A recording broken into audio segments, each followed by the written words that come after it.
नमस्कार, आप देख रहे हैं सत्य खबर।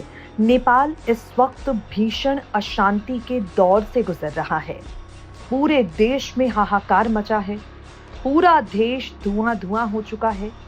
और इस बीच सुशीला कार्की को नेपाल की अंतरिम सरकार के प्रमुख के तौर पर चुना गया है।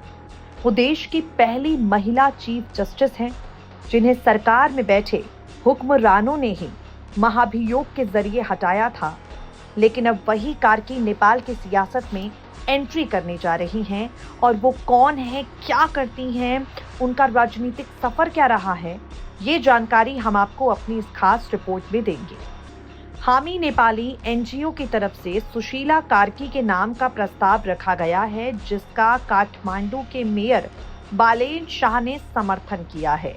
चीफ जस्टिस कार्की के खिलाफ 2017 में संसद में महाभियोग लाया गया। उन पर सरकार के कामकाज में दखल देने का आरोप लगा, जिसके बाद कार्की को निलंबित कर दिया गया। हालांकि कार्की ने हार नहीं मानी। अपनी लड़ाई को लेकर अपने साथ हुए अन्याय के खिलाफ सुप्रीम कोर्ट का रुख किया। कोर्ट ने उनकी रिटायरमेंट से ठीक एक दिन पहले ऐतिहासिक फैसला सुनाया और कार्की के खिलाफ महाभियोग प्रस्ताव को वापस ले लिया। इस घटनाक्रम के 8 साल बाद अब पासा पलट चुका है। एक वक्त में जब कार्की को सरकार के काम में दखल देने का आरोप लगाकर हटाया गया, अब वही कार्की सरकार की कमान अपने हाथों में लेने जा रही हैं। कार्की का जन्म 1955 में हुआ। उन्होंने कानून की डिग्री प्राप्त करने के बाद न्यायिक सेवा में लंबा सफर तय किया। साल 2015 से साल 2017 तक मुख्य न्यायाधीश के पद पर रहीं। इस दौरान नेपाल के न्यायिक इतिहास में महत्वपूर्ण योगदान दिया, विशेष रूप से लैंगिक समानता और न्यायिक सुधारों में। नेपाल में जेनजी प्रोटेस्ट में 30 से ज्यादा लोगों की जान चली गई है।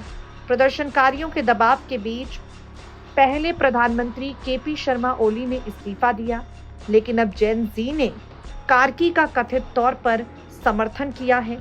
यानी नेपाल की अंतरिम प्रधानमंत्री सुशीला कार्की बने, इसे लेकर जेनजी पूरी तरह से अपने समर्थन में है।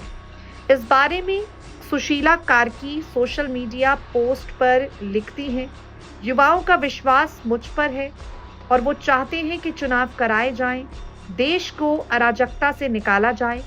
हालांकि नेपाल के राष्ट्रपति या सेनाध्यक्ष की तरफ से अंतरिम सरकार के गठन और उसके नेतृत्व के बारे में कोई भी बयान सामने नहीं आया है। लेकिन सुशीला कार्की के नाम के चर्चे हर जगह शुरू हो गए हैं। सुशीला कार्की के बारे में आपको बता दें, 1972 में विराटनगर से स्नातक किया। 1975 में उन्होंने बनारस हिंदू विश्वविद्यालय से राष्ट्रीय विज्ञान में स्नातकोत्तर की डिग्री हासिल की। 1978 में त्रिभुवन विश्वविद्यालय से कानून की पढ़ाई पूरी की।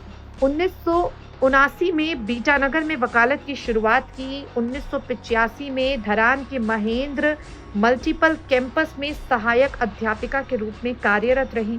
उनकी न्यायिक यात्रा का अहम पड़ाव 2009 में आया, जब उन्हें सुप्रीम कोर्ट में अस्थायी न्यायाधीश नियुक्त किया गया।